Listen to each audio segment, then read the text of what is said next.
So I'll begin by talking about our agency, Maitri, which is it's a Sanskrit word and it means friendship in many South Asian languages. Maitri actually, it was funny that we talked a lot about women being in the kitchen while men in their own spaces. So Maitri actually started in a kitchen by four friends, and they put up their kids were going to preschool back in 1991, and they would hear from the PTA and from the teachers that, hey, this I think this mother is having trouble in issues, this child was talking about this, can you talk to her? And the first few cases that came to these women, they did not speak enough English, so they needed to get involved. And that encouraged them to set up a phone line in one of their kitchens. And 25 years later, we have 11 staff members, and we are over $1 million budget in a year. So we've grown quite a bit. Thank you. Okay. So just to give you some highlights from our growth. So 1991, we registered as a nonprofit. 1999, our first transitional house opened where we could house 5 families, and that's how we are very much connected and work with a lot of Bay Area agencies, including a safe place, transitional houses where women will go after their shelter stay is over. So it's a stay for up to 9 months where our case manager works with each of them with their goals, and if somebody is trying to get training, job placement, they have a legal case going on, all around, you can say it's the holistic services are provided in our transitional house. 2006 is when we began our, 2006 is when we began our legal advocacy program. So at the beginning, it was very basic, going to court with our clients and giving them interpretation. So as many of us knows that for restraining order services, courts are mandated to provide interpreters for all languages. And many times it causes delay because they are not able to find appropriate interpreters. However, majority of our clients do not have restraining order cases. They have family law situations where the court is not obligated to provide interpreters. So that's how our legal advocacy program started to build. Then we got into restraining order, paperwork preparation, giving referrals. We tried to connect with attorneys in the Bay Area that were sensitive to working with immigrant women. They would understand some of the cultural dynamics and give that space for our clients to describe their stories.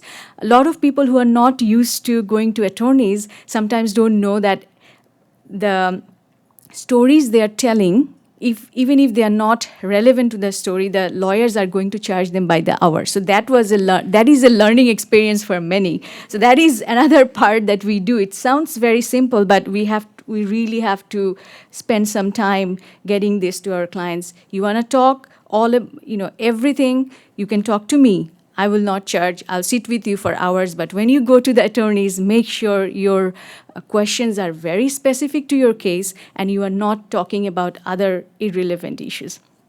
In 2009, we were lucky to have a capital campaign with a couple of the Bay Area cities, and we purchased our own transitional house. Now it can house about 9 families and single women. So that was a big year for us. 2011, we got the Board of Immigration Appeals accreditation for representing immigrant clients. So for those of you who are unfamiliar with this term, this is a recognition by the USCIS to nonprofits that cannot have attorneys for budgetary constraint. They can have their advocates with enough immigration experience enroll as accredited representatives, meaning they can represent clients for their immigration applications. So we got that, and after that, I have represented about 15 clients for their VAWA, conditional green card removal, citizenship assistance. And it's a great tool for all nonprofits. If anybody is interested, I'll be happy to tell you more about it. 2014 was another big year for us when we opened a boutique in Sunnyvale, which sells South Asian party wear. 75% of our clothing are used party wear, but in very good conditions. 25% are donated by designers, and this boutique funds our economic empowerment program, and we are very excited to have opened our boutique. This is the second year, and it's going pretty well. So that's about our agency. Now let's talk about the clients we serve. Now, where is South Asia? How many of you can actually point to South Asia? Okay, okay. A lot of times we go to conferences and people will start talking to us about a Vietnamese client that they had, a Taiwanese client they have. I said, hey, that's not South Asia. That's East Asia, right? So that's why we decided to include a map in our presentation just to give people an overview. So South Asia is India, Pakistan, Bangladesh, Nepal, Bhutan, Maldives, and some new maps and some new United Nations documents have also started including Afghanistan within South Asia. So these are the countries that most of our clients are coming from. And in the United States, these South Asians could be immigrants from these countries. They can be immigrants from other parts of the South Asian diaspora. For example, Caribbean.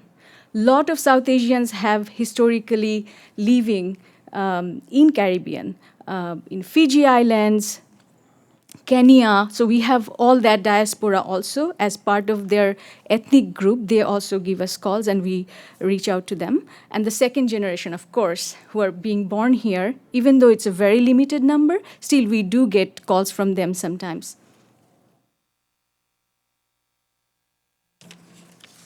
Now, it's a little bit of history of the South Asian immigration just to give a context of the population that we are serving.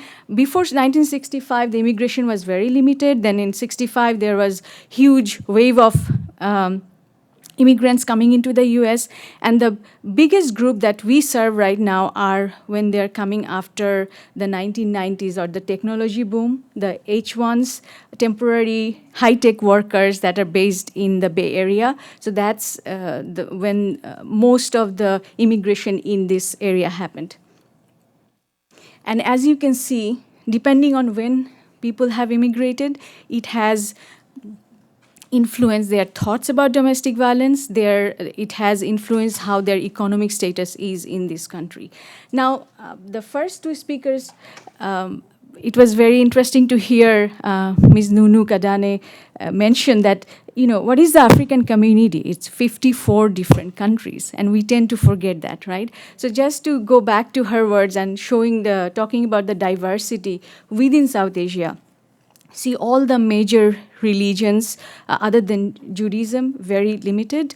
All the religions you can find there. Each South Asian country has a different official language. India alone has 21 official languages. And then you have parliamentary democracy, you have monarchy, you have religious government. So all different types of governance, types of expectations that people are coming in from. Now, because we serve a specific cultural community, it's very easy to assume that, we must be culturally competent. But it's actually a learning exercise. Depending on what the national background of a client is, what their individual background is, what is the educational level, what is their familial experience, depending on that, each client brings in their own understanding and own expectations when they come to us. And keeping that in mind and continuously learning, that is how we try to be culturally competent.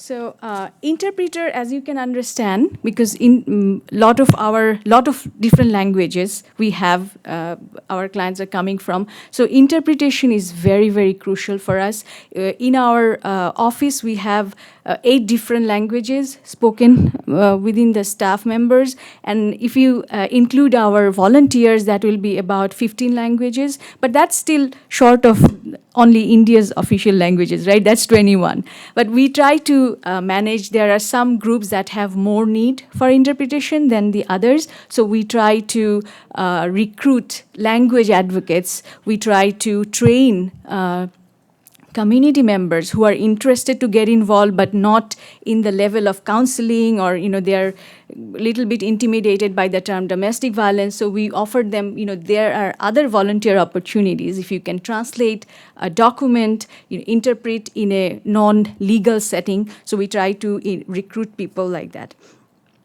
And one thing about interpretation is, a lot of times, that language access is a right.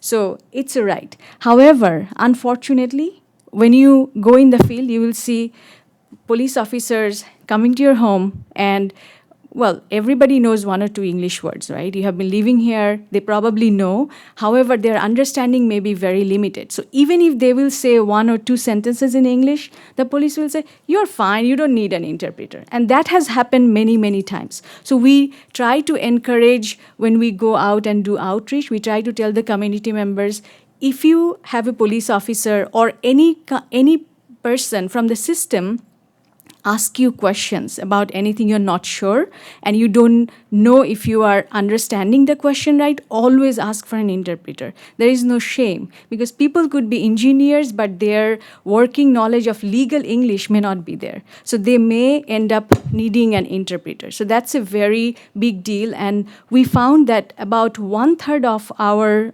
clients that we work with would at some point want to work with an interpreter, even though they may be educated, they may be professionals. Okay. And we always tell the person to decide whether they will work with an interpreter or they're just fine. Okay. So this is just kind of a little bit of struggle that we have.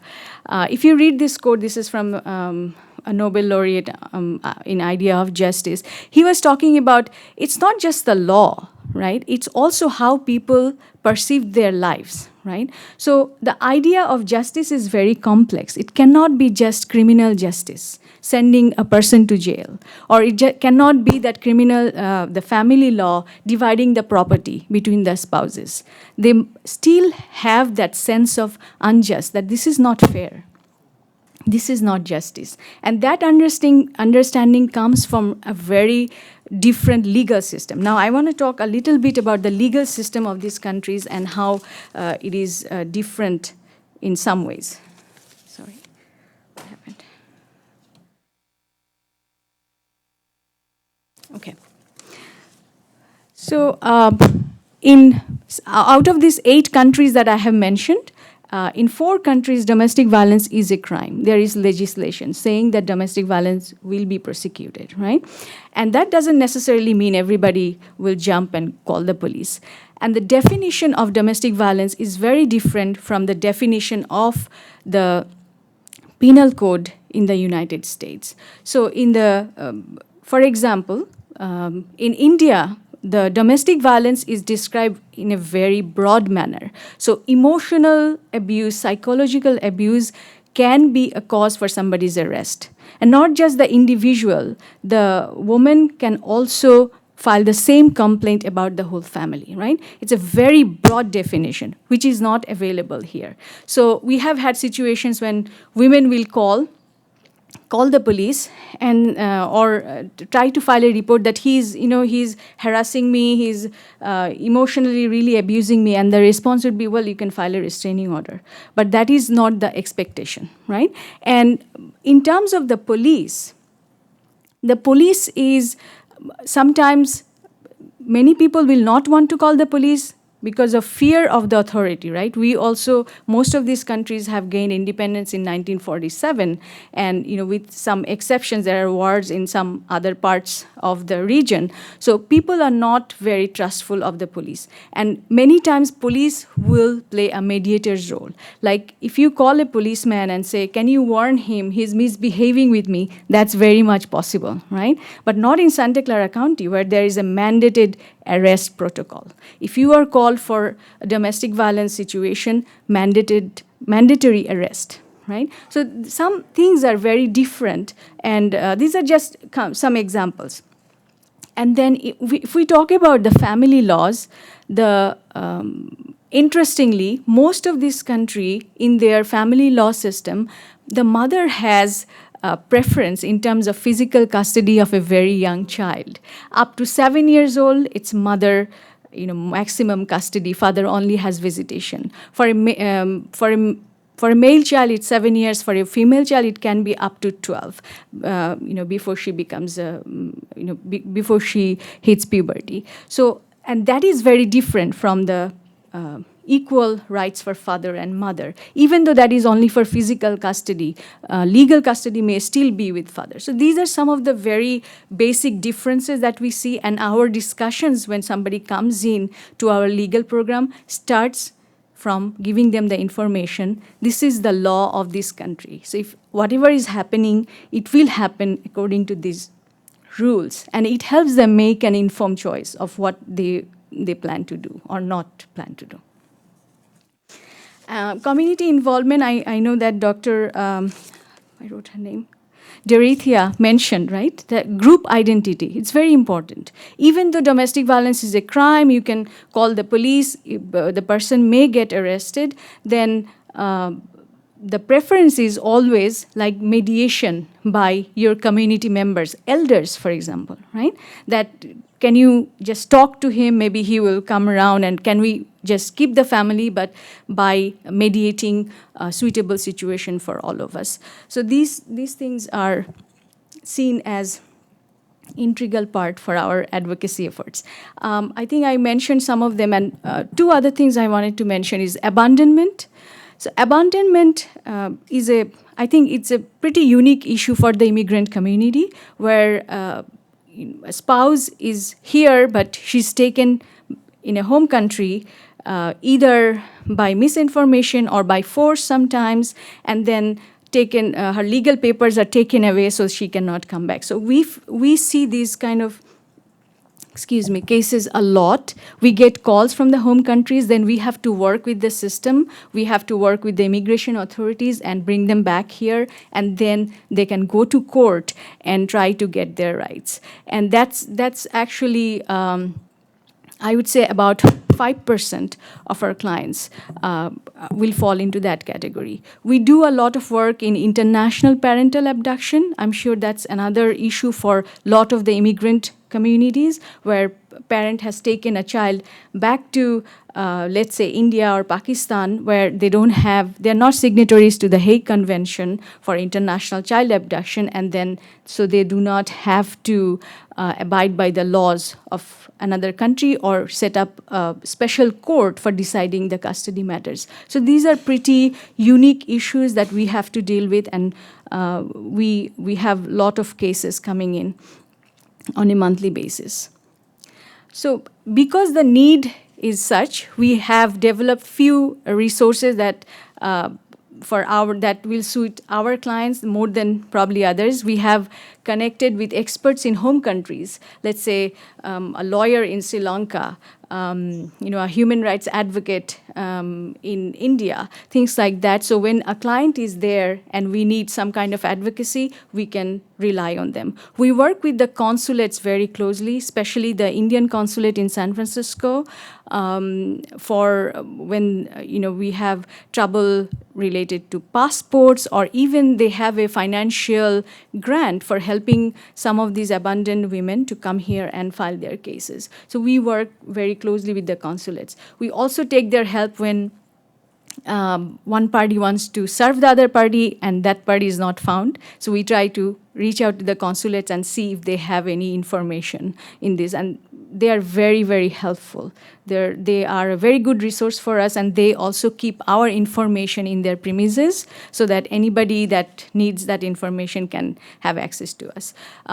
Again, organization and individuals, of course, family members play a huge role in a lot of immigrant communities, not different in South Asian community. So many times family members reach out to us, and our clients will tell us, I want you to talk to my parents. And describe the whole process, how this is going to be. So sometimes they become partners with us while we are trying to help the client. And and this is the part where we mostly use for our immigration purposes, resources available to assist US experts. So let's say, good faith marriage is a big deal for any kind of conditional green card application or even VAWA related benefits. They want to know that the marriage did not happen solely for green card, right? Show us a good faith marriage that you only married for the good reasons, right? So in those situations, of course, marriage certificates in there, and then we also get testimonies from the priest or from the temple or from the from the mosque authorities saying what it means for this person to be married in her belief, in her religion, why marriage is so important that she possibly could not marry somebody for a green card. So those kind of little bit of out of the box thinking sometimes we have to do, and they have been so far very helpful whenever we try to reach out, even though they may not say anything about that individual because they don't have first-hand knowledge. They will try to explain what marriage is for this community in general, and that has helped us in many cases. Okay, so this is pretty much the best practices, understanding and working knowledge of the legal systems in South Asia, developing resources. So we have a lot of books on, Islamic law, Hindu law, Indian legal system, Bangladeshi legal systems, and we have resources back home countries. If somebody needs, we can pull those over for attorneys that are trying to work with our clients and would like to know more. Sometimes they don't need it for the court, but they want to know more so that they are better prepared. So we provide them those resources. We have a language bank, as I mentioned, and they get yearly training to keep up with the regulations and ethics and professionalism for interpreters. And the last part is engaging in policy advocacy that directly impacts. So this policy advocacy happens in 3 spaces. One is we do with the California Partnership to End Domestic Violence for policies that are good for all domestic violence survivors. Then we also sometimes partner with our social justice organizations. For example, the Sikh Coalition, the Council on American Islamic Relations. As you know, that there has been a lot of hate crimes lately. There is a lot of Islamophobia, and that kind of impacts our clients. They don't want to reach out. Like Dorothea mentioned that we don't want to air our dirty laundry in public, right? When somebody is attacked by the system, they don't want to go out. So we also do advocacy in those situations. We recently signed a petition requesting a hate crime charge against an individual in the Richmond area. You may have heard a Sikh gentleman was attacked, his beard was cut, his hair was cut, he was brutally assaulted. So we do those kind of policy advocacy. And reproductive justice, we do policy advocacy when there is a bill coming up which says that women from India and China are more likely to abort their children if they find out they're girls. And that's a premise to actually get abortion rights curtailed. So we talk against it. We partner with Planned Parenthood to stop those kind of hateful bills. So that's pretty much it. I'll be happy to give out any information you may need, or just let us know if we can help you in any ways. We are not shelter based, so even if a client is not staying in our shelter, our legal advocacy program is open for any person from South Asian community. Thank you.